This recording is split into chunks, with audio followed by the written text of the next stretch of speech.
My father announced that only men could run his business and replaced me with my brother overnight, sending an email to all 47 construction company employees stating that Jake is now the CEO because a Peterson man must lead.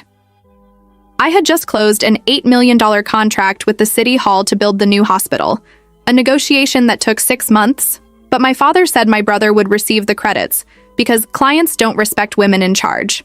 The conference room fell silent as I read the company-wide email on my phone during our Monday morning meeting. 47 employees stared at their screens, watching my decade of work evaporate in a single paragraph. Jake sat across from me, leaning back in the chair that had been mine for 3 years, smirking while spinning a pen between his fingers. He hadn't attended a single client meeting in 5 years, preferred golfing over reviewing blueprints, and once asked me what rebar was during a site inspection. My father stood at the head of the table, arms crossed, waiting for my reaction like this was some test of feminine composure. I set my phone down carefully, the screen still glowing with his words, and watched Jake's smirk widen.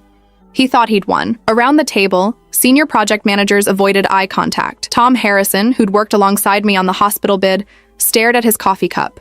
Elena Rodriguez, our chief architect, gripped her pen so hard her knuckles whitened. These people knew the truth.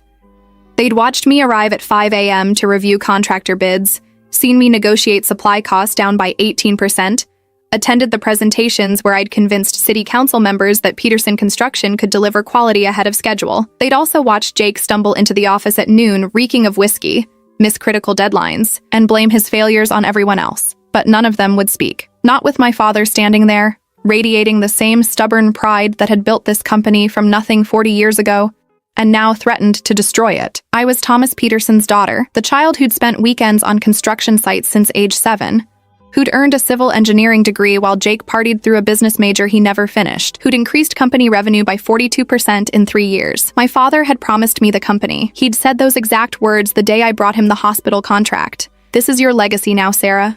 You've earned it." That was 6 days ago. Then he'd had dinner with his brother Marcus, my uncle who still thought women belonged in kitchens.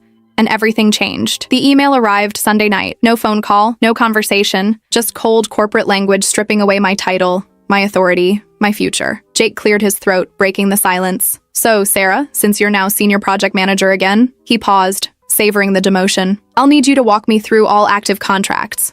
Start with that hospital thing you were working on, that hospital thing. The project that would cement Peterson Construction as the premier builder in the state. The contract I'd structured with performance incentives that would bring in an additional $2 million if we finished early. The deal that required navigating environmental regulations, union negotiations, and 3